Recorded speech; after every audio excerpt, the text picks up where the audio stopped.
It's 1999, hitting 2000. There's panic, there's anticipation, and just like then, Y2K meant nothing. And tonight, January 2026, January 5th, no Y2J. Let's talk about it. Uh-oh. Yes, boy! French toast is the exchange student that you have like a 3-week affair with. Like, we can see that you don't have pants on. Somebody hit somebody with a pie. Do something. Giovanni yelling we're out of time as we go off the air. Giovanni yelling a lot of things tonight. And welcome to the Mark It Down podcast. Hello, everybody. Welcome to the Mark It Down podcast. It is Monday night. I am joined by Monday Night Matt himself, Matt Cascone. I'm James Gisanti. And despite Monday Night Raw being in the Barclays Center, being in our backyard, we're here with you guys. We are here with the audience that truly matters for so many reasons. Top of them being, you could not drag my carcass into the Barclays Center. My reason being that Netflix didn't invite me back to Brooklyn. You know, we'll get into that. I don't think we need to. I don't think we need to get into you not getting invited by Netflix. I'm not looking to burn a bridge with Netflix. All I know is I will be brutally honest about my opinions of tonight's episode. If they had invited me, I probably would have been less forthcoming and more glizzy, glammy, glossy over Wow.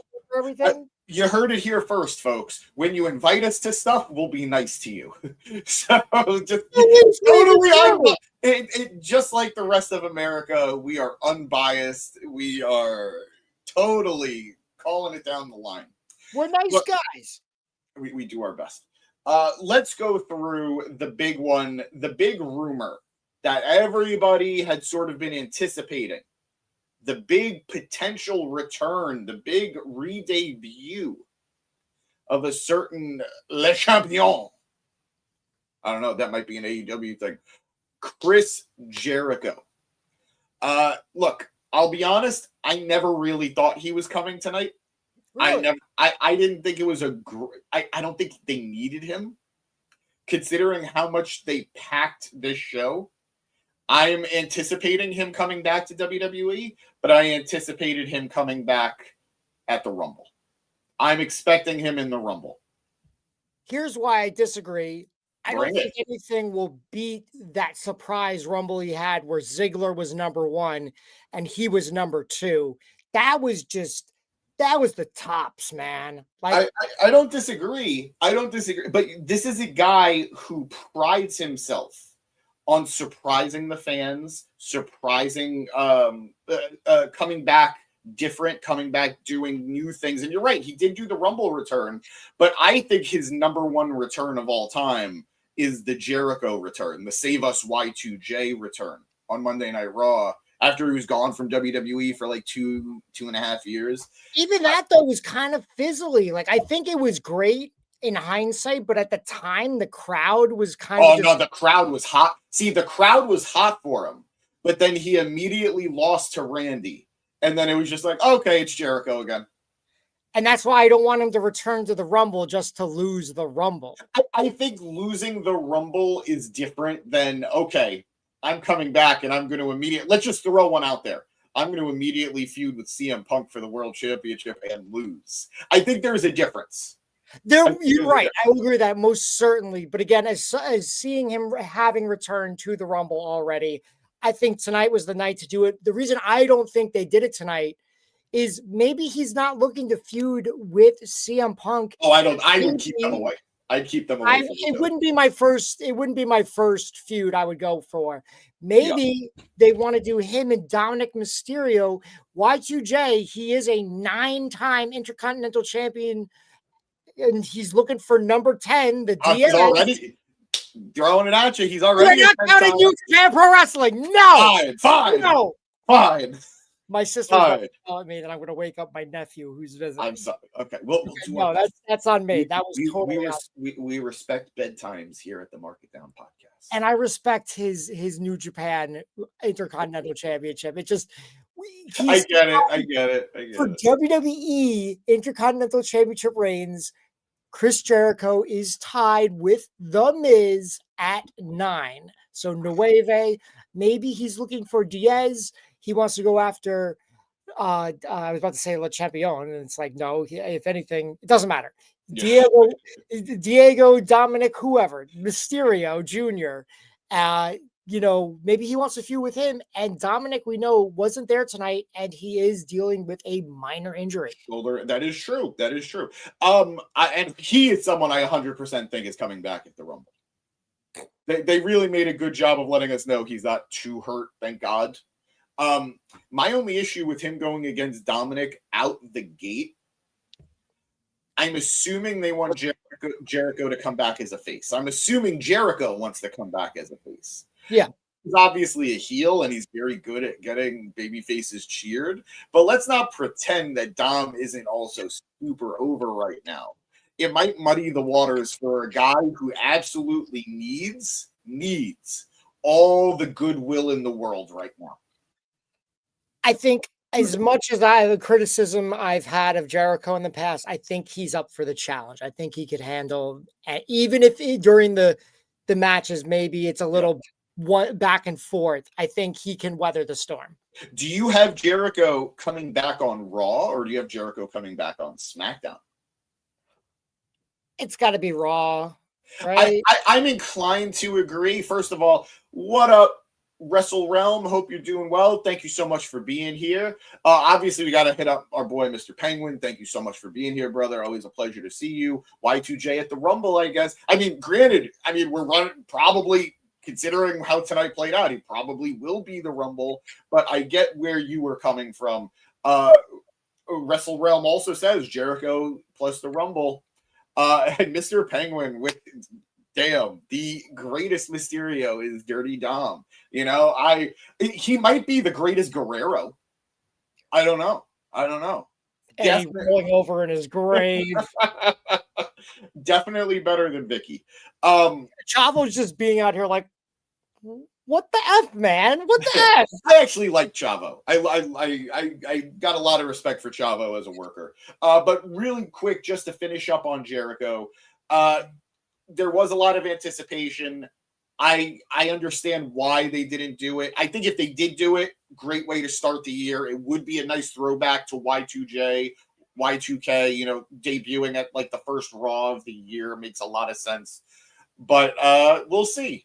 He loves to keep us guessing. I heard that there were some issues, maybe that it might have been contractual, that he might not actually be done with AEW. We don't know, and I don't think we will know until he shows up wherever he shows up. I heard that last minute as well, though. Yeah. I wasn't super invested, so I didn't read into it too much. I'm just like, okay, we'll see. We did hear, we'll talk about the match later, but we did hear Y2J chants during the Maxine Dupree. New York treated Becky and Maxine poorly, both tonight here at the Barclays and at Madison Square Garden when Maxine won the Intercontinental title. It was very upset. I don't know why, because the match was good. I thought the match was fine. I enjoyed the matchup. I don't think it was like a 5-star classic, but I thought it was a fun matchup. But we'll get into that. I agree. It very much frustrated me. We'll get into that match and the crowd in general as we continue the show. I just think the best one I saw, and the internet, it's like one of these things, the internet always wins.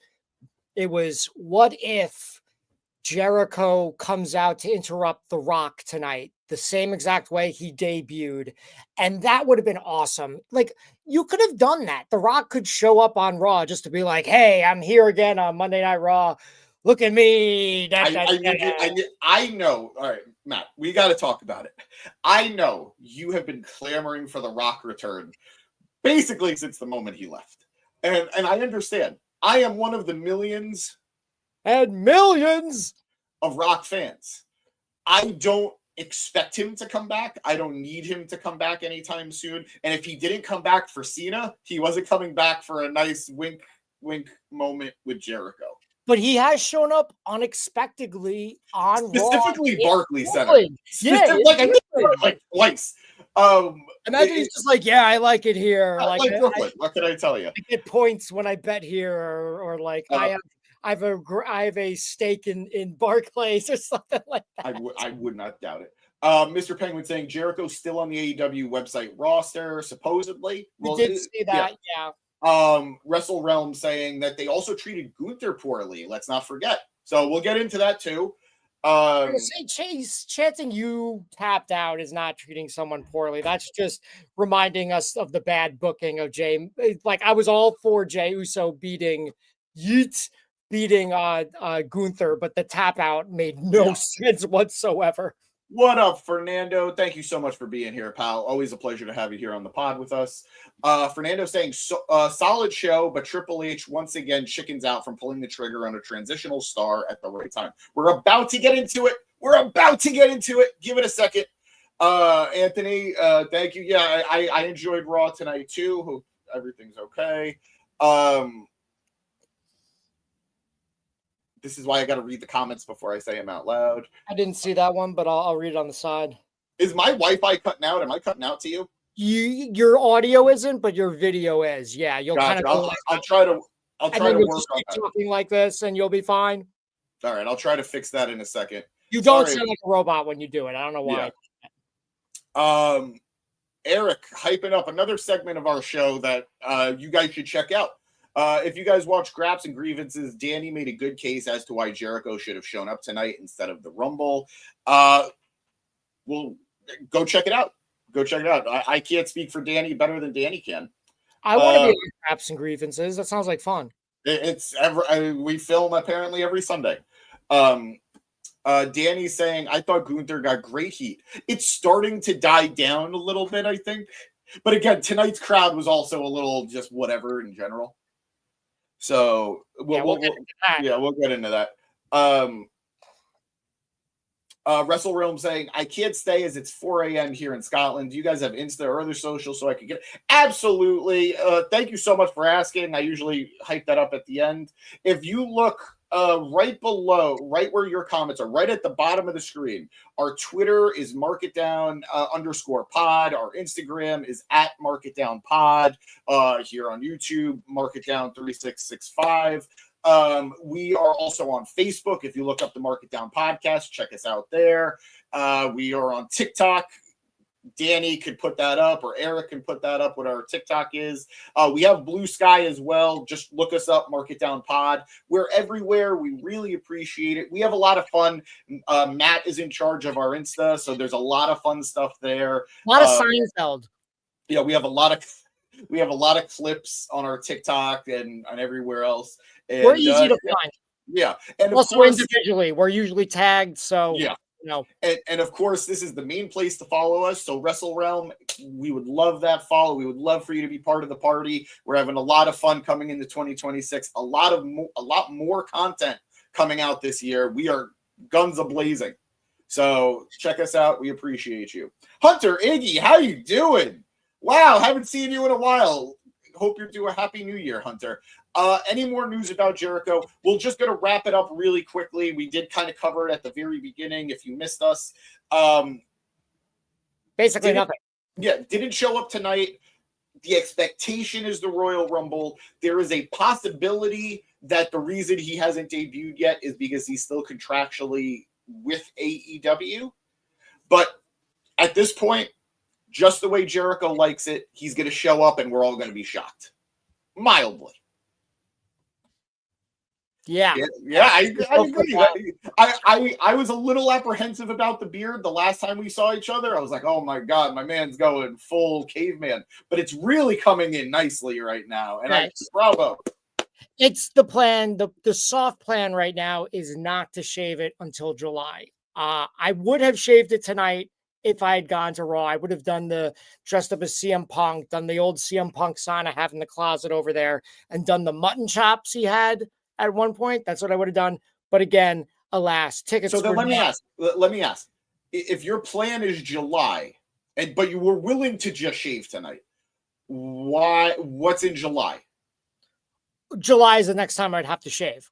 But why? Why would you have to shave? Let's see. We've got cousin's wedding. But I might not shave for that actually. A Fanatics Fest, and there's a good chance I'll do Stone Cold Steve Austin and just shave everything off. You know what? Whatever works for you, brother. I think the beard's killing it right now. Let's just finish with these comments, and then we're going to get into the show. I think Dan, I think tonight's heat was better than the night after he beat. I completely disagree.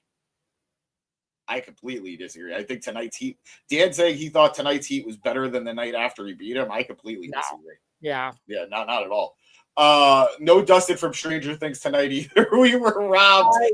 I agree. I think for all the hype that they had for this Stranger Things collab, I'm surprised one of them didn't show up. But I do have to agree with Eric in our chat, in our private chat. It did feel like that would have been a very old WWE thing to do, to have the cast show up. I'm indifferent. I wouldn't have been upset if they showed up. Like it wouldn't have bothered me. But at the same time, I'm not like, where were they? So I was seeing different things. I was kind of like, again, as someone who was not going, I wasn't really invested in what I was seeing. So like I saw like a graphic of Demon Balor, but I think that was just a fan thing that Finn had, kind of like approved of and put on his social media. So like we didn't get that, but I wasn't expecting that. But I did see something about Millie Bobby Brown supposedly being there tonight. Again, I didn't look into it, so I don't know if it was real or not.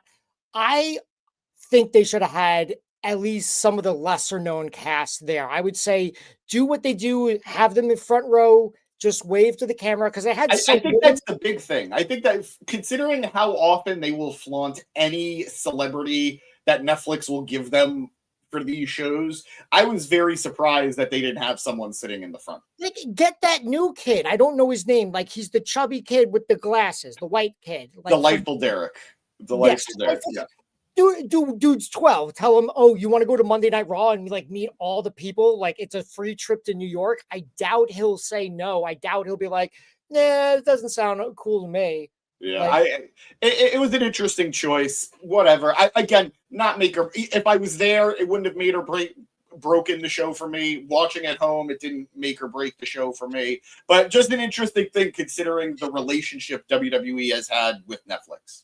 I don't want to get too held up onto it, but I do want to talk about it a little bit more. So let me do my thing. I think the intro was great.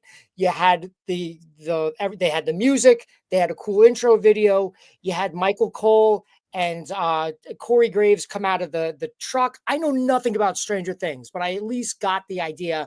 I think Michael Cole should have had the ice cream, whatever, the Uma Thurman's daughter. Scoop Ahoy. Yeah, he should have been wearing that. If the internet would have, like, they would have died. Like, literally just give Michael Cole, hey, Michael Cole, we'll do this.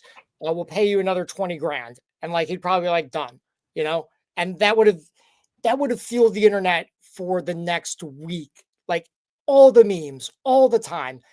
And again, it's like, I don't need them to go back to like the special guest GM each week, the celebrity guest host. We don't need to do anything like that, but have some of the cast members in that front row seat instead of that woman for the upcoming like skyscraper climb, because she got no response from the crowd. Yeah.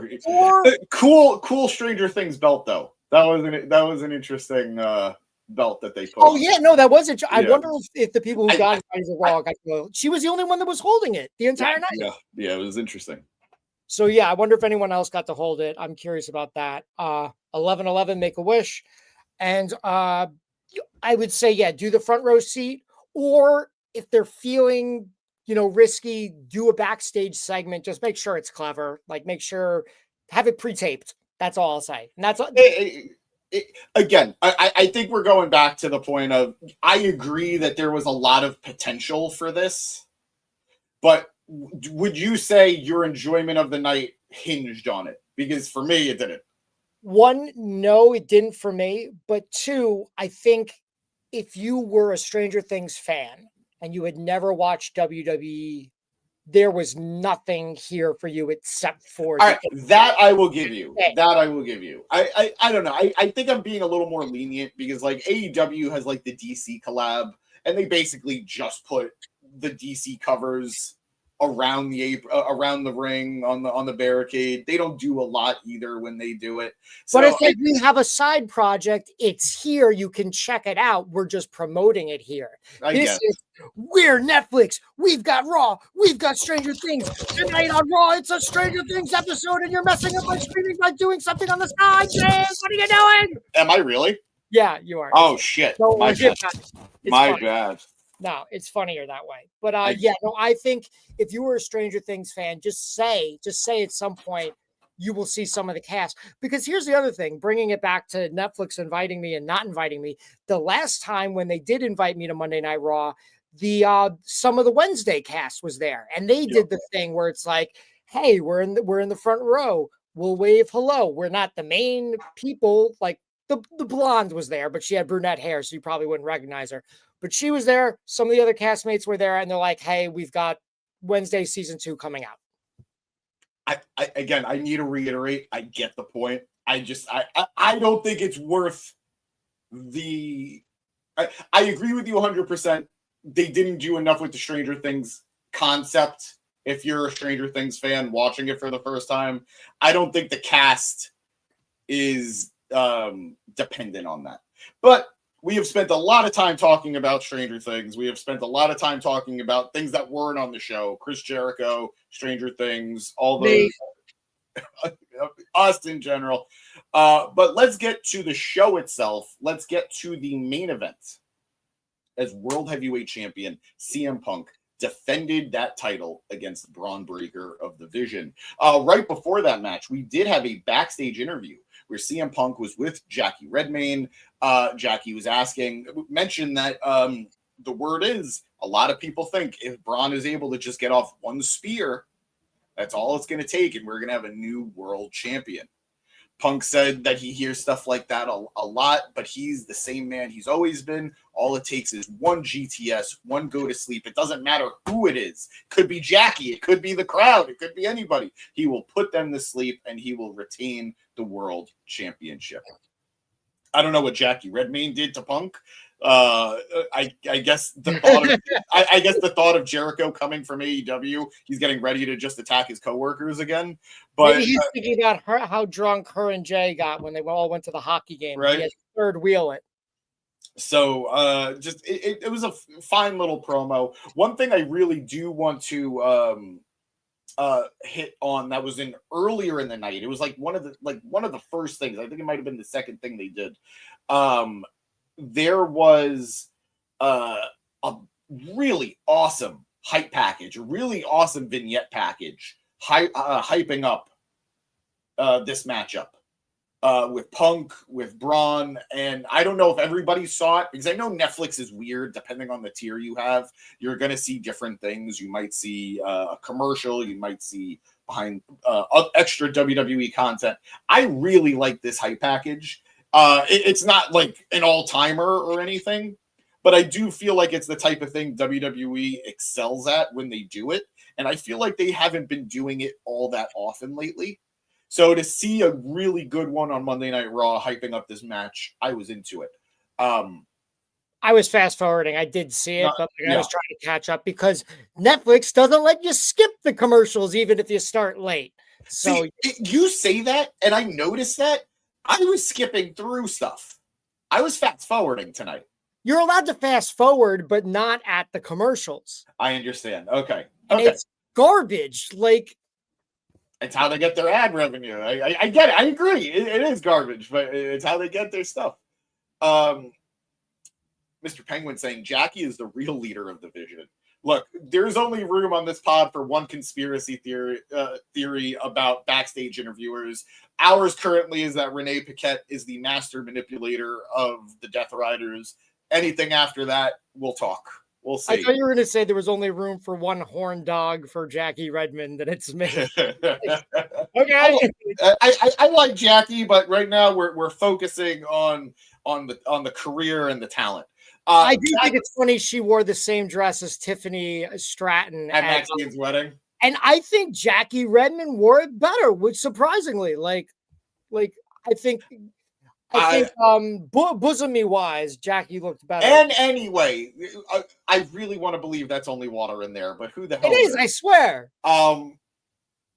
What up, Nas? How you doing, brother? Happy New Year again, my man. I hope you're doing well. You were there tonight, weren't you, pal? Tell us what you thought. What was your experience at the Barclays Center? What was your experience watching the show? Were you disappointed with no Jericho? Did you enjoy everything? Let us know in the comments. Did you see the dress at least, or no? I did see that. I saw the tweet or the Instagram post, whatever. I'll leave it. But not that Tiffany didn't look good in the dress. I'm just you are talking too much about this. I know. I like it. I like the pot. Digging yourself a hole. So this matchup was a very back and forth matchup. Punk and Breaker both took lots of opportunities here to hit some big spots. There were a couple of botches along the way. One that was just I need you guys to know I am never going to criticize a wrestler for a botch or a missed spot because shit happens. Ropes get slippery, you lose your footing, you miss a step, shit happens. Braun Breaker goes up top as CM Punk is perched on the top rope. Braun goes for a top rope Hurricanrana. Completely misses it. Just botches it. Lands on his head on the floor. Punk does his best to sort of sell it a little bit that he held on best he could in that situation. He then hits a mid-rope elbow drop. But then they go for the spot immediately after. Punk goes back to the top rope. Breaker follows him once more. It looked ridiculous. Don't recreate, unless it's essential to the match, guys, don't try and recreate a spot that you missed. And yeah, Punk did that with Jey Uso in the neck breaker. Like, this isn't anything foreign to Punk. So it was odd, to say the least.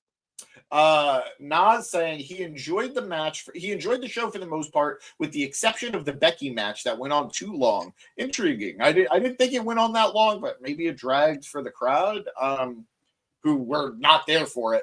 And Nas saying that the Barclays Center sucks. Totally agree with you. New York, we've got two beautiful arenas in the city. We've got Madison Square Garden. We've got the Barclays Center. Come on. Isn't Barclays cheaper and hold more people? It's not worth it. It's a garbage arena. It is set up terribly. The seats are on top of each other. There's no comfort whatsoever. There are bad seats in the house. There is not a bad seat in the house at Madison Square Garden. You could have all the way up in the nosebleeds. You still got a good view of the show. But anyway, Punk and Breaker both at various attempts going for their finishes. Punk going for the GTS, Braun going for the spear, multiple occasions. Ultimately, Punk gets the upper hand, has Breaker down, wants to go for the GTS, wants to put him down. Paul Heyman gets on the top rope, distracts Punk, then jumps down. He gets on the apron. He doesn't get on the top rope. He's not thank you. Yeah, gets on the apron. Gets on the apron. Signals, come on. But instead of actually calling for Punk to attack him, he's actually calling out the rest of the members of the Vision. Out comes Logan Paul, out comes Bronson Reed, out comes Austin Theory. Punk does his best to fend them all off. Eventually, the referee gets knocked out of the ring for some reason. I kind of missed it in all the hullabaloo of it all, but the ref gets knocked out. And did he, or just the Rey Mysterio Penta? No, the ref absolutely got knocked out of the ring for a second because he hits that spear onto Punk, but then doesn't get the pin. Okay. No. Theory hits the curb stop. Okay. Yeah, Theory hits a curb stop onto Punk after the referee had gotten knocked out. Eventually, they try dragging the ref in, but only gets a 2 count. At this point, Lucha House Party 2.0 comes out. It is Rey Mysterio. There is no reason these three men are teaming up together other than the fact that they're Lucha. I agree. Dragon Lee was just in a tag team match.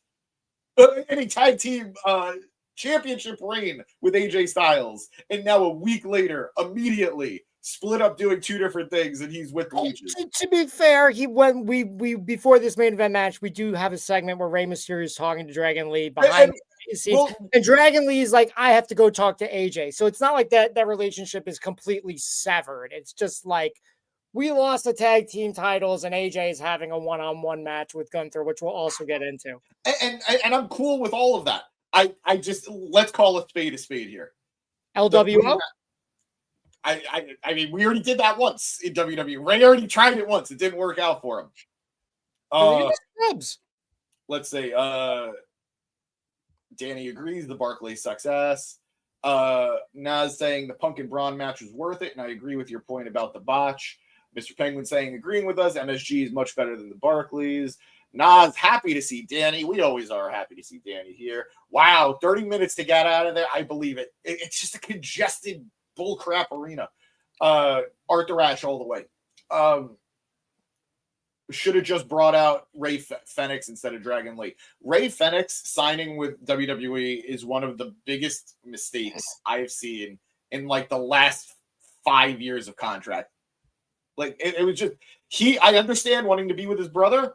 I get it. I think he might be hurt right now. Like all credit. Like I think he might have a minor injury, so I'll give him why he's not with that group. Even when he comes back, no, he should have stayed in AEW. I think him and Penta are bound to team up before Mania and take on the Usos by Mania. I believe that, but look at how poorly they've booked him since he signed. He has been taking pin after pin. He is the high-flying guy only. And sure, let's be honest too. His time in AEW, it's not like he was booked beautifully either, but they actually highlighted him. He wasn't there just to take losses. But regardless, we'll move on from that. Back to the match at hand. The Lucha guys, Rey Mysterio, Penta, Dragon Lee, get rid of the Vision, making it one-on-one. Still not enough for Braun to get the upper hand. Punk does everything he can to put him down. He hits a GTS, 2 count. He hits a pile driver, 2 count. He punches Paul Heyman, which was a fun spot, but we'll get into that. It doesn't get him the win, yeah. There was a really fun spot where Breaker gets Punk into an armbar and really locked it in for a good amount of time before Punk is able to reverse it into an Anaconda Vice. But then Braun has a very epic moment where he simply sits up out of the Anaconda Vice and is able to break through it. Eventually, Punk getting ready to set up for the GTS one more time. Paul, like you mentioned, jumps up to the apron. Punk punches him down. Braun tries to get the upper hand. He sets up for his super spear, which I hate.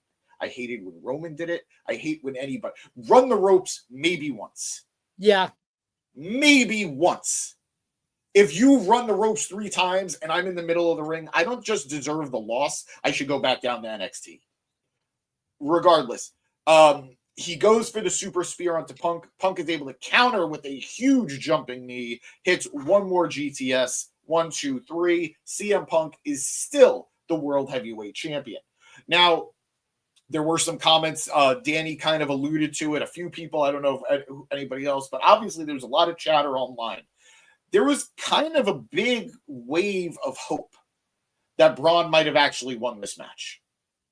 That we would have our first, not our first, but the first in a long time, under 30-year-old world champion in WWE. We got some usuals in here. What up, Tyler? How you doing, pal? Thank you for coming. Maria, thank you so much for being here. As always, we appreciate you guys. Not only is he under 30, he'd be the first. We haven't had a WWE champion born in the 1990s. We've had I think we've had world heavyweight champions. Have we? I don't think we have. Actually, no, isn't Damian? I was thinking Damian Priest was closer to age than. Nah, Priest is in his 40s. He's an 80s guy, yeah. And Gunther, I think, is just like on the precipice. Like he might be like 87. Yeah. Give me a second. 1987 for Gunther. So yeah, we haven't had a world champion in general that was born in the 90s, which is fucking insane. Maria, Braun should have won. I don't necessarily disagree, but we'll get into it a little bit more. Dan also saying Braun should have won. Mr. Penguin saying he's a CM Punk fan, but he thinks Braun should have won tonight. Dan saying I don't even like Braun that much, but we need a 90s born champion. We're gonna get it. We're gonna get it soon. And the crowd thought Braun was going to win tonight. They really did set it up. They really did position it for Braun to get the big win. I understand why they didn't. It would have been maybe a little disruptive to their Mania plans, which, as we know, unfortunately, WWE tends to book Mania to Mania. They tend to book big spots only happening on the major shows. If it's not SummerSlam, if it's not WrestleMania, I don't really expect to see title changes anymore. Not really. Not on a Raw or SmackDown. Granted, we've had some exceptions. Like we've had some moments this past year, which I think we should go into a year of review by the end of this, a short one. But there have been like some times where it's been like, oh, this is a surprise. Like we got one when the Usos beat AJ Styles and Dragon Lee last week on just Raw. It happens. Yeah, no, I agree, but they do that for the titles that, quite frankly, they don't care about. Yeah, like a world title change on SmackDown or Raw is not commonplace. Like I have absolutely no faith Drew is winning on Friday. I have no faith Drew is winning on Friday, and it's not just because Drew has been booked this way; it's on frickin' SmackDown. Yeah. But anyway, that match better be at least a half hour.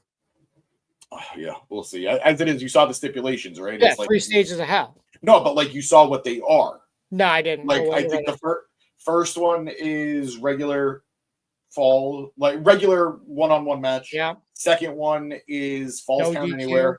Oh, Falls Count Anywhere. Wait, same thing. Yeah, same thing. Third one is Steel Cage. Yeah, it's pretty basic. If you're going to reintroduce it to main roster audiences, because I think the last one WWE had was Ciampa and Gargano. Yeah. If you're going to reintroduce it, fine. This is a nice way of doing it. But yeah, I grew up. I remember Shawn and Triple H went Hell in a Cell, But anyway, I like Braun. It is a matter of when, not a matter of if he wins the title.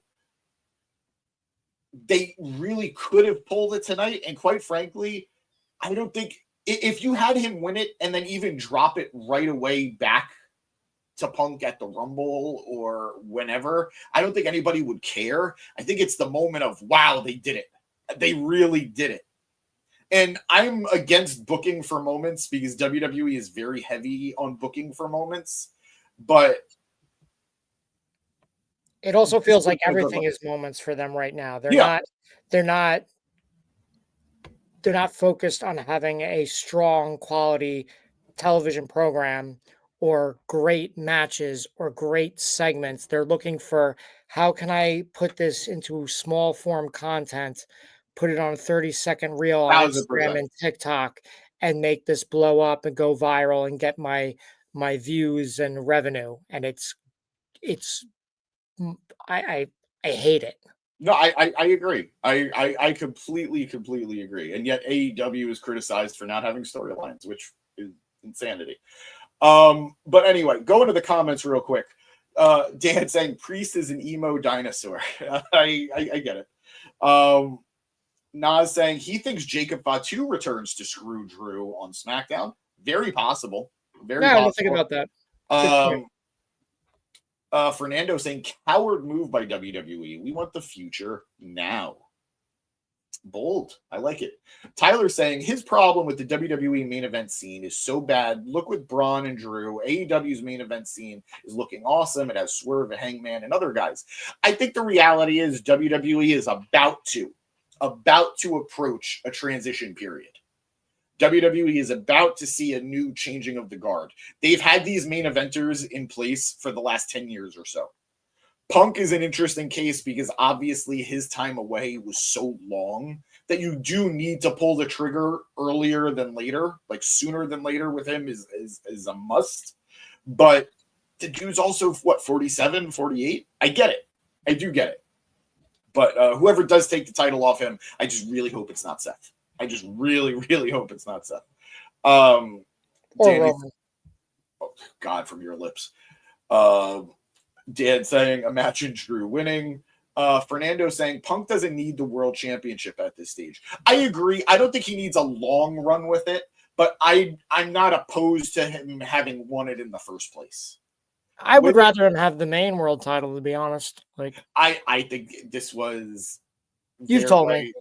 I think they just didn't trust him. Yep, I know. I really think that's what it is. But I think he's earned it at this point.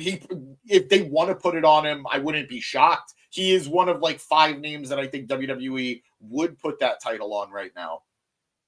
But yeah, Nas saying we need to see an Inferno match. I don't even know who. The only 2 guys that would have had a feud that it would have fit them in any way, I don't want to see them wrestle ever again at this point, is Priest and Aleister Black. But we ended that, God willing. Tyler saying, my prediction is that for the Royal Rumble, Braun or Roman Reigns wins. I'll happily take Braun.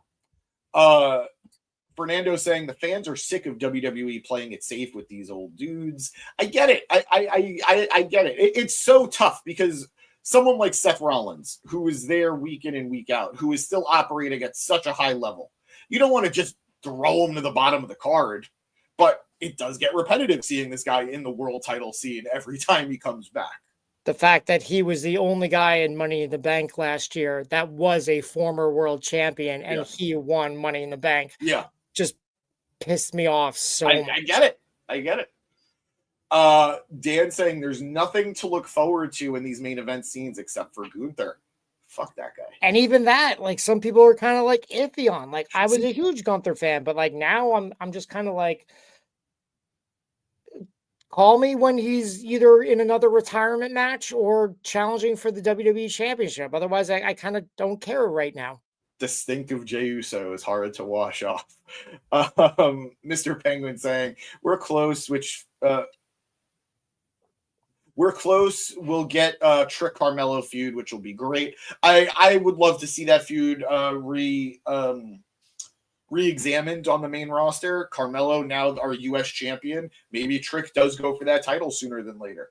I mean, he's currently, it looks like he locked in with Sami Zayn, but that doesn't mean we can't have him do a U.S. Open challenge. And honestly, I think that's the way they should have introduced him. I would have just loved to have done like a one-off match, have Carmelo win, and we can revisit an actual feud between them.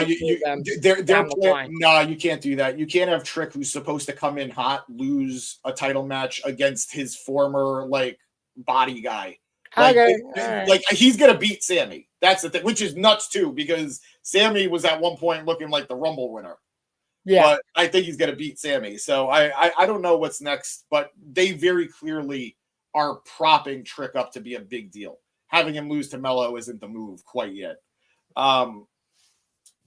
Maria saying everything is too predictable right now in the main event scene. It's stale. That's really, I think, the word. The main event scene is very, very stale. Dan saying they're being forced into changing the guard. If they can inject these fossils with stem cells and steroids, they would. I mean, it's working for Rey Mysterio, who's moving better now in 2026 than he was in 2010. Mr. Penguin saying Braun's time is soon. Absolutely. Matter of when, not a matter of if. Mr. Penguin saying now with Zilla Fatu possibly coming to NXT, hopefully main roster at some point. Let's see if he gets through Lance Anoa'i first in House of Glory. I mean, he will, but like, let's also. I don't know. I think Lance might take it off him. I'm not rooting for it, but I think if he's leaving, he would rather put over a family member than anyone else. Who's like the lowest he's ever been. Like that's a big downgrade, man. Maria saying, if not Braun, get Gunther the championship. This is an anti-Gunther podcast, Maria. I'm sorry if you didn't know. I'm in the middle. December 13th was the day of infamy for this podcast. For James. For most people. I think the world. I think I'm the voice of all the voiced. Even if you have a voice, I know I'm speaking for you guys right now. Gunther is a goon. Period. Get rid of him. Get rid of him. He's damaged. He's trash. Gunther, Legend Killer 2.0. Penguin. It's like you didn't just hear me. God. Maria, Gunther is awesome. Come on. No. I still hate Brock Lesnar after SummerSlam 2002. I hold on. Ooh, what up, Crimpmeister? Like that name. CM Punk winning clean was the exact shock that this company needed. That one good comment. I won't mind if he loses the belt soon. If he won this match and he loses the belt soon to Braun or to somebody relatively soon, I won't mind it. But if this is just Super Punk's reign, Super Punk, by the way, who did hit an STF onto Braun in the match, hit it exactly like Cena, by the way. That'll be when I start to have a bit of an issue. Yeah, he could lose. You could lose at the Rumble. I feel like Punk's more likely to lose it at the Chamber in a Chamber match than Cody is. I could see that too. Eric on our pod was just like, what if Cody loses in the Chamber match? Like, when was the last time the WWE either world title, but mainly the WWE Championship has been defended in the Elimination Chamber? Like, it's been a very long time, like pre-pandemic. I maintain Elimination Chamber is a great way of shaking things up. It's at the worst time of year. They should not have it be the event before WrestleMania. Maybe the first event of the new year? Or the last event of the year? Maybe. Because quite frankly, once you see who wins the Rumble, you have an idea of who's going to be the champion. With the Elimination Chamber, it should be somewhat unpredictable, so have it in the middle of the year. But regardless, that's my own gripe. We'll get to that later. Should we go to the top of the card? Absolutely. We just have a very hot crowd tonight, and I was going to say we've got a lot of comments, and we appreciate you guys. It makes this more fun for us. Yeah, me at the not a complaint. Not a complaint. Tyler saying, dude, AEW has lots of storylines and storytelling now, and they're trying to put better quality storylines and more. I agree. I think it's always been a very baseless accusation from like very tribalistic fans. I think there were times that AEW storytelling could dip, but that's true of anything. WWE storytelling sometimes gets very hot, sometimes it dips. AEW storytelling can be very hot, sometimes it dips. I think AEW storytelling for the last year and a half has been very hot, especially outside of the Death Riders. The Death Riders was probably the biggest drag down for a while, but we're past that. Maria, Dan saying, Maria, he's just mad about Gunther making that guy tough. This is why I read the comments before I read them out loud. Mr. Penguin, Gunther is goated. Hans Gruber of WWE. But Hans Gruber died, man. Okay. So we're in Brooklyn tonight for Raw. They are sold out. So good for them. They had a sellout crowd. So like I said, Corey Graves and Michael Cole come out of the TV truck. It should have been Michael Cole in the Scoops outfit. And we get right into it. It's the first match of the night. We'll get to the rest of the comments in a bit, guys. I promise. He retired, whatever. It doesn't matter. It does matter. I'm sorry. I just don't want to get hung up and fall asleep reading comments. Because I'm salty I wasn't there. Anyway, it is Rhea Ripley and Io Sky taking on the Kabuki Warriors for the women's tag team titles. Corey Graves gives a shout out to Tanahashi, who just retired in wrestling. That was cool. We saw Io hit a nice sling blade in honor of the ace of New Japan Pro Wrestling, Tanahashi. Yeah, the match had a couple flubs, but they kept on going, and it was fast paced, good action. Any specifics you want to get into, James? I know you like the specifics. I mean, for me, I think one of the big things I'm sort of not worried about, but I'm intrigued. We're seeing this partnership between Rhea and Io, and I think they've got great chemistry in the ring. I really do. But their characters are sort of just becoming we're huggy best friends. And I think that's a step down for both women. I think their personalities should shine through a little bit more than they have been. Again, it's very adorable to see them as a team. It's very adorable to see them hugging, Rhea carrying her, stuff like that. But I don't want them to lose themselves. Like Charlotte and Alexa Bliss handled it very well. Their personalities melded into one another in a way that I didn't feel that they lost themselves, as opposed to here very early on, obviously. That is my concern. Okay, I will say Charlotte and Alexa definitely didn't lose their edge, and maybe Rhea and Io have. But to be fair to both of them, they've kind of been doing the huggy thing since War Games 2024. When they won, Io jumped into Rhea's arms and cradled her, and that was the moment where I'm like, oh my God, they should be a team. Put the lady tag titles on them. So I don't mind it. I have seen some discourse on the internet saying like Io's kind of acting like beta compared to her, and I don't know if I necessarily agree with that. I don't agree. I think it's just one of those things that Rhea is such a dominating presence. So it would be easy for anybody she's teaming up with to sort of feel like the B player, but I don't feel that way with Io. Io's just Rhea's going to hit hard and Io's going to then drop on them. And that's what we saw tonight. That was literally the finish. The other funny thing is like Rhea isn't actually that tall. Like she's 5'7". Like I could have sworn she was 5'8" or 5'9". She used to wrestle in very high lifts. Like her boots were definitely platformed. Beyond that too, it's the beauty of how WWE, and this is something we got to really give them credit for. They know how to present their stars as larger than life.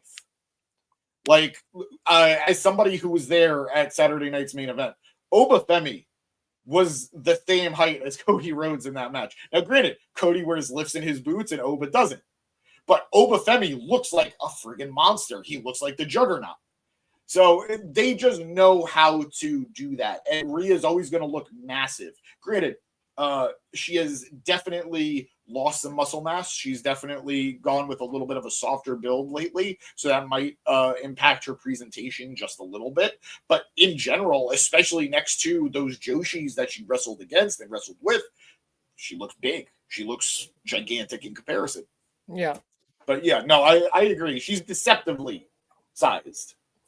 Finish of the match coming. Rhea hits a riptide onto, was it Asuka? Yes. And then did Io hit the moonsault? Io hits the over the moonsault, gets up, immediately does a suicida through the ropes onto Kairi, and Rhea gets the pin 1, 2, 3 on Asuka. We have new women's tag team champions to start off the night. The crowd is pretty hot for this. It was a great start of the show. It was the right match to start with. Absolutely. You get a title match, you get a title change, you put the titles on two very popular people. I'm going to push back a little bit against Dan on this comment. Dan saying Io is such more over from this association with Rhea. I don't know that I agree with that. Like, I'd say she's definitely benefit. I think both women are really benefiting from it. But I'd actually argue Rhea's benefiting a little bit more because as ridiculously over as Rhea is, she was starting to get a little bit of that. Of course, she's back in the world title scene. Of course, she's feuding with Judgment Day. Of course, she's doing the same thing over and over. This is something a little bit fresher. This is presenting her in a different light. Like even before, when she this isn't her first tag team title reign. She did it with Liv Morgan years ago. And she won the tag titles with Nikki ASH. Yeah. Great callback. Great. Good one. I wish I didn't remember that. But this one inherently to me feels just a little bit different. Like it feels like this is benefiting Rhea differently, in my opinion. And I mean, Io's surprise. We talked about surprise wins on television. I think the shock of the year for me personally, I didn't see it. Maybe it would have been less shocking in person watching it. But Io beating Rhea Ripley in 2025 after Elimination Chamber, for the title, was insane. It was like, oh my God, we're going to WrestleMania and it's Io, it's not Rio. We're getting Io we're not getting Rhea Ripley versus Bianca Belair, which kind of seemed like the direction. Instead, we're getting a great triple threat match, and Io wins. And Io's going to hold this title. And then even more crazy was having Naomi cash in on her and not on Jade Cargill eventually. So I think you got to give Io credit. She really stepped up her game. She was always super talented and over. But this year, 2025, was huge for her. Oh yeah, no, I completely agree. Everybody's into that. So don't count her short. I agree. I think I get what Dan is saying here. Io got much bigger pop since she started feuding and then tagging with Rhea. But I don't think it was the tag as much as it was the feud. I think that's really where, like you said, that win over Rhea was huge. Yeah. I'd say less to the tag team. Love this comment from Mr. Penguin. We got a Nikki ASH mention in 2026 before GTA 6. Just, the list keeps on getting bigger. Good thing Jericho's coming to work on that. Big fan of Nikki Cross. Not at all a fan of Nikki ASH. Just putting that out there. It was a fun idea that should have lasted a week or two. And they should have also just tweaked it. It's like almost a superhero. You might as well be like superhero in training, like Rosie, R.I.P. R.I.P. I will always remember that silly gimmick. But anyway, Dan just continuing to slander us, saying it benefits Rhea too. Sure, but Io is a bigger deal because of everything she has done / is doing with Rhea. Hey, she's always beaten Rhea. She's always beaten her one-on-one. So give her her props. Apparently, that just makes her the bigger star. Clearly, that's how it works. That's how it works. That's how it works. That's the last we're gonna say on that. Moving on. The only real complaint I have at this match is at the end, there was some super awkwardness with, we have to wait for a Jessica Carr, the referee is holding, and she's literally going like this, they're telling me to wait. They're telling me to wait. Nobody do anything. And then they go to a replay, and then they just have a bad camera angle of them straight forward at the entrance. And then Jessica Carr holds up their hands and they do the fireworks. And it was just kind of that was just sloppy. And WWE, they're very good at their camera angles. That's the thing that a lot of these superstars are the most surprised at when they come to WWE. They're like, oh, I never thought about this. Like camera A, camera B. Okay, I got to work to that. I got to work to this. It's one of the biggest things they have. I agree. It was sloppy. I agree. I sometimes miscommunications happen. Sometimes they're told by one person to go somewhere. Someone else tells them to go somewhere else. Shit happens, but I agree. It was a little not blaming anybody, but just overall presentation was not up to their usual, their par. Was not up to par. We then go backstage with Ivy Nile, who was with Adam Pearce, saying that it doesn't matter who wins the Intercontinental title match later tonight. She is not going to the back of the line. So it doesn't matter if it's Maxine Dupree, doesn't matter if it's Becky Lynch. She is going for that title. So dumb. We then transition over to, her being in the Intercontinental title scene makes sense. She shouldn't be going for the world title, but she just lost the title match. You do have to go to the back of the line. There's no reason not to. Yeah. There's nobody, the only argument she has is that no one else in the women's division is here with talking to you right now, Adam Pearce, about the IC title. Absolutely. We then transition right over. Ivy leaves, in comes Gunther. Adam Pearce tries to give him some advice, saying, look, go out there. You have all eyes on you, but I don't just mean the crowd. I mean the backstage. I mean the locker room too. Show respect. It'll go a long way. Gunther takes that word respect, toys with it a little bit, and then comes out to the ring. And we go right back to the same shit that he's been doing since he made Cena tap out. Says he made him tap out like a little bitch. Continues to just do his thing. Continues to mock Cena. And this brings out AJ Styles, who has, quite frankly, heard enough. He's been dealing with this from Gunther since Gunther made Cena tap. He's had enough. He picks up a mic. And I really like this. I got to give this to Gunther. I thought this was lowbrow, but really fun heel mic work. Every time AJ was about to say something, Gunther cuts him off, continues to mock Cena, continues to mock AJ, does the "you can't see me," just does a lot of shit talking, calls him little AJ, what are you gonna do? And to AJ's credit, who's given up a lot of size to Gunther in this match, in this face-off, slaps the crap out of Gunther. Oh my God, it was like Gunther owed him money. Gunther is completely just knocked off base, doesn't know how to react. AJ says, "That's what I thought." Well, they go nose to nose, and AJ puts his hand on him, like lightly goozles him, and then Gunther smacks that away, but they're still nose to nose. I really like this. It felt like a genuine reaction between the two. Yeah. It wasn't the usual, I'm the bad guy, I'm going to say things the face doesn't like, and the face hits me. That's how he responds. And I do nothing. It was like, I'm saying things you don't like. You slap me, but then we go nose to nose again. Like, I know I just repeated what I said, but I liked it. It was a good, genuine reaction. Like you said, AJ says, "That's what I thought." He leaves the ring, does not turn his back to Gunther, even does kind of the most, like, you have to just look at it on the internet, find the clip.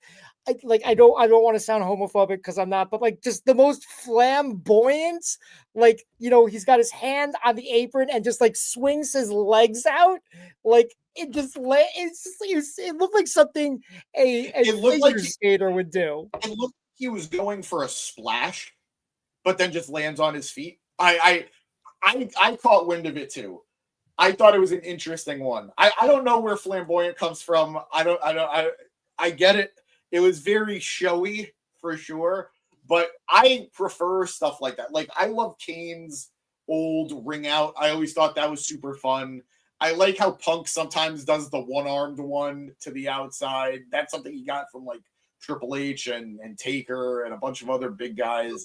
By the way, no complaints, AJ style. I loved it, but that's the only word I could think of. I was just kind of like, that was a little flashy, a little flamboyant, a little extra. It was definitely, I think he was hot. I think that's what it was. I think he was hot. Like, it was one of those things, like he had the adrenaline pumping. He came down hot, and then he just pushed himself off and sort of like bounced himself off of it. And it just turned into something a lot more than it ever needed to be. But if he turns that into a thing now, I think it would be cool.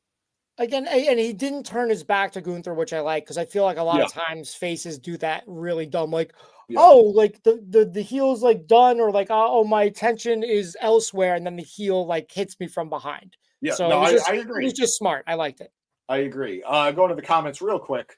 Tyler saying he thinks Gunther is such a bully. I agree. That's what makes him such a good character. He's a bully who could back it up. That's why personally I hate anytime Gunther cheats. He shouldn't cheat. He should be a heel who just dominates you. But that's a different conversation. Penguin saying the smack was phenomenal. I see what you did there. Good choice of words. And it was a great slap. After this, we go backstage, and Gunther searches out, goes right to Adam Pearce, saying that he wants AJ immediately. AJ meets him there, cuts him off, and says, "What? You're going to complain? You're going to complain to him? Now who's a little bitch?" I thought that was a nice back and forth on what Gunther's been doing all these weeks with the little bitch tap out thing with Cena. I thought that was really good. So next week in Germany, they will be wrestling on Monday Night Raw. So Monday evening Raw next week, guys. It will be Monday late afternoon Raw. I think it's 2 p.m. 2 p.m. So we'll be done by 4. Maybe we'll pod at 5. Who knows? We'll see how it goes. But yeah, so Gunther AJ next week, which to me, going to the comments real quick here, somebody said, Penguin said Gunther retiring AJ. Because they're wrestling next week, I could breathe a sigh of relief that AJ is not getting retired by Gunther at all. Yeah, he's made it very clear he wants to wrestle at WrestleMania. Yeah. So even if like something happens, like where Gunther beats down AJ so bad, he has to retire. It's not happening before WrestleMania. Yeah. Although I will say, him losing to Gunther and then potentially likely losing his retirement match does give off very Brock Cena, Gunther Cena, which I was not a fan of either. So, but either way. Going now next, we have our very apparently divisive match of the night, the WWE Women's Intercontinental Championship, Maxine Dupree defending against Becky Lynch. Now, let me say, I am never a fan of crowds hijacking matches. I'm fine with crowds hijacking segments. I'm fine with crowds being vocal about what they don't like. They should. I don't like shit where if two performers are just putting on a match and you don't care, you just start chanting other people's names. I never liked it. I've always found it to be very disrespectful. I get it's their way of sort of protesting, but I don't think this match was that egregious that the crowd needed to try and hijack it. Now, again, we have a friend who's in the comments right now. We have Nas, who very great guy. I have no problem with him saying he does not like this matchup. But in general, I'm never thrilled when a crowd does it. Like, I'm one of the people, I hated the beach balls. I always hate beach balls on WWE. I think it's just like, okay, we get it. You're trying to get yourselves over. But I say bring them back, but only if Cesaro is there to rip them up. I'm with you. Fair compromise. Absolutely fair compromise. Penguin saying agreed, and this feud between Becky and Maxine has been entertaining. I agree. I've enjoyed I want to hear your notes on the matchup and everything. I think Maxine, after having won the title, it felt like a switch flipped with her. That her promos have been better, her matches have been better. She has just, I feel like she's reached a new level as a star, as a competitor. I'm not saying she's some major deal, but I feel like she just hit a new plateau. And I think this feud has been a big part of that. So, Matt, what did you think? Give me your stuff on this match. I called the swerve, that the fact that Becky had a cold open. I thought that was odd, but usually that means you're going to lose, but I called it, it's a swerve. They did what they did after WrestleMania 29 when what was it? Wade Barrett got the cold open against Miz but ended up beating him for the IC title. So I called that. I thought Becky's outfit was horrible, but apparently it's based on her Star Trek appearance, which I would not have gotten unless you told me. Yeah. So again, still horrible outfit. I think the issue here, one, I'm going to be honest, the crowd tonight in Barclays sucked. I don't know if it's a new fan base that's just spending a ton of money on tickets, and the old fan base that the diehards like you and me that, we'll spend money on tickets, but we're not going to spend an arm and a leg if we don't think the show itself is going to be great. Nope. But the crowd was kind of dull. They chanted Y2J, disrespectful. Even before that, Maxine came out to no response at all, which was disappointing. I think she's put in a lot of work. What were we going to say? There was one moment that I was like, Jesus Christ, please don't let this go as bad as it looks. She's coming out and she's got her hands out to do like the high five for the crowd.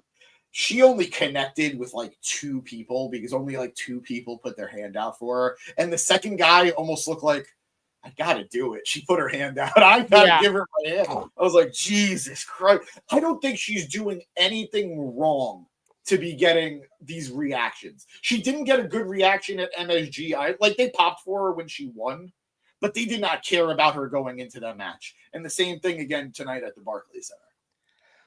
I think the issue with this one, I didn't like the match. I didn't think it was great. I have liked some of their matches. This is their fifth match against each other. I think match 3 was the best. I think that was really, really good.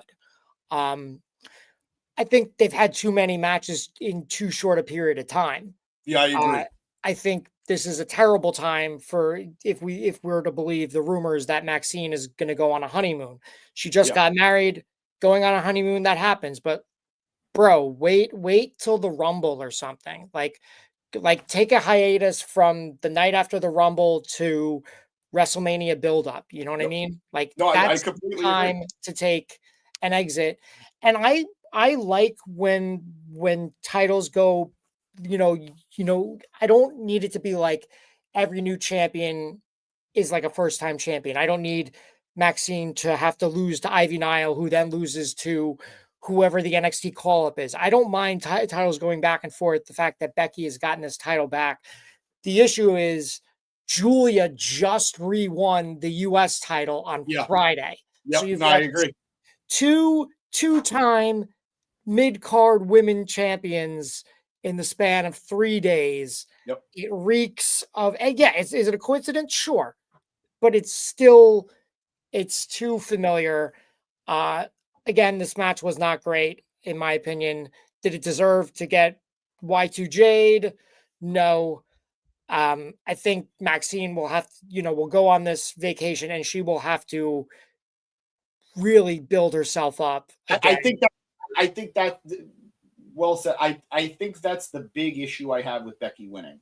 I don't have an issue with Becky being champion again, because we compared on the pod for a while, both privately in our chat and here on the show, Becky's Intercontinental title reign to Mercedes TBS title reign, where everybody, myself included, despite being me a bigger Mercedes fan than a Becky fan, Becky's reign was much better because it accomplished something in putting over Maxine and getting Maxine to a different level, as opposed to Mercedes' TBS title reign that went way, way, way, way too long and got to a point of diminishing returns.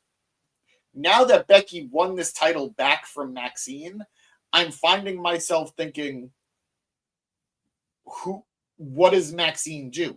If she beats Becky again, who cares? She did it the first time. I'm just getting a retread the second time. I'm not going to have that same emotional investment. She also beat her 3 times in a row.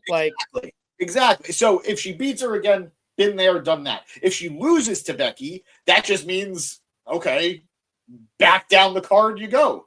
She also looked like an idiot after losing tonight. She's like, whoa, I can't believe it. It's like, bro, like she had you all you had to do was unlock the ankle lock.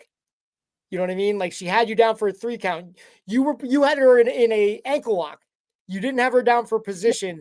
She changed. So let's get to the finish, because we didn't really get into the match. I don't want to talk about the whole match. I mean, we got to talk about the match itself at some point. But we're talking about the title reign. Very quickly. We're an hour and 11 minutes in already. We have like 3 more things to talk about at most. I'm just saying we can skip over the. All right, really quick. The finish of the match coming. Maxine has the ankle lock locked in on Becky. Becky is able to grab the ropes and put enough pressure while the ref isn't looking to turn it into a pin, get the leverage from the ropes, cheat to beat Maxine, regain the championship. I get it that, like, I think ultimately it comes down to Maxine's probably just not the best actress, but I like I said, I think her promos have been much better. Ultimately, I think this is going to hurt Maxine more than it was worth. If she's gone because she has to be on her honeymoon, which good for her, God bless, congratulations. She's going to be gone for what, a week to 2 weeks max? I don't know how long are honeymoons. It depends. I mean, all right, if you're working for WWE, not that long. But like, if you're missing, can ask for a month off. If I'm Maxine, who is coming off of the hottest part of my career right now, I'm not taking a month off for my honeymoon. I'll do like 2 weeks. 2 weeks max. But regardless, it's just weird because we never really got anything with Natty. Like, we got her doing backstage stuff with Natty, but we haven't seen Natty back in WWE. So it's weird that she lost the title without Natty being there. Like, hopefully they do that. Some sort of, I don't know. Do they team up and try and get the tag titles? I don't know. I mean, I think Natty's probably going to get a one-off match against Becky. And that'll just, further Becky's title reign. And then I guess give us a breather on Becky Maxine, if they plan on revisiting it.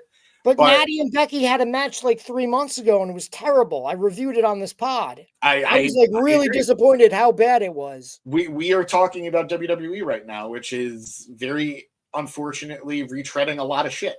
Rematch City, baby.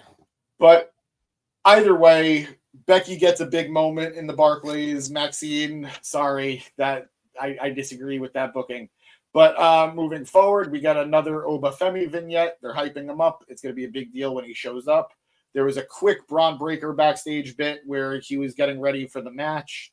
We then go back to the arena where the Usos come out and hit a promo basically saying 2026 is going to be the Usos year.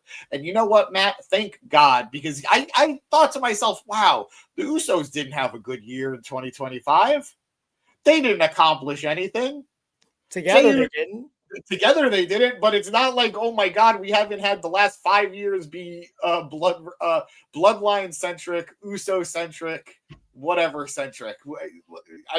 I'm all for this. It's a good distraction to get Jay out of the singles division for now, but I don't think this title reign is going to be long.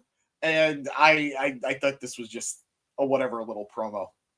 It was absolutely a whatever little promo. I just found it interesting that one little boy was able to sneak his way down to be right behind them next to one Barclays security guard and WWE security guard, who I am surprised neither of them was like, yo, go back to your fucking seat, you little. They wouldn't be rude to a kid, especially on TV. They would They do it might grab them and pull them away. They wouldn't do it on TV. Mr. Penguin saying no Jimmy Uso solo title run, shaking my head. I think he very easily could have had like a 2-week US title run. I'm fine. He beat Drew McIntyre, yeah, which is insanity. Maybe he'll win the speed title. Yeah, I mean it's going. They just had a 7-second match.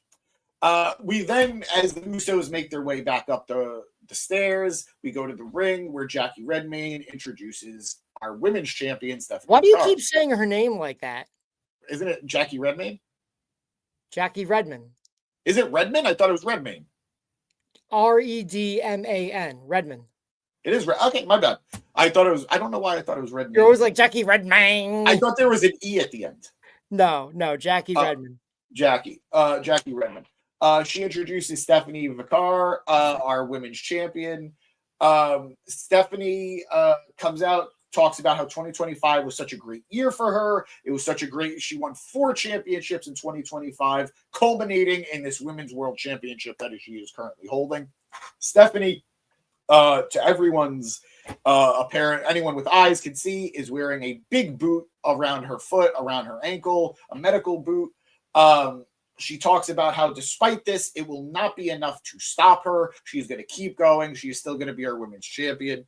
And she is immediately ambushed by Raquel Rodriguez, who I actually thought was hurt coming out of last week, but apparently not.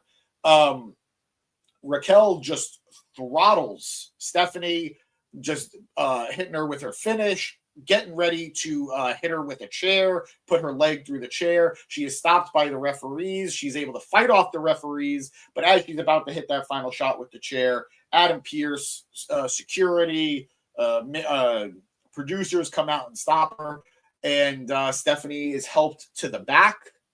As she is being walked to the back, it felt almost comical.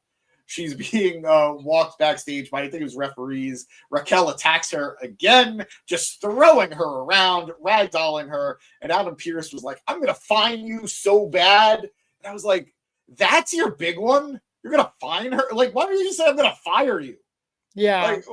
I'm going to fine you until you have nothing. It's like, you're just going to give her more money the week after. That's her, like, yeah. I thought it was silly.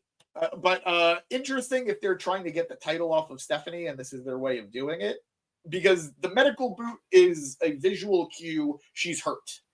To attack the injured body part might be a way of just writing her off of TV.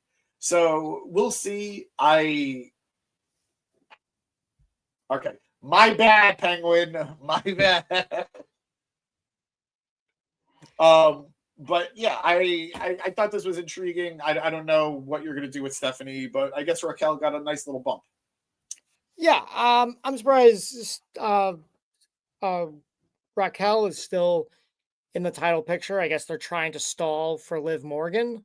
Yeah. And because I feel like ultimately that's what this is going towards. Like, I think you would have at WrestleMania Liv Morgan and Stephanie Vicar.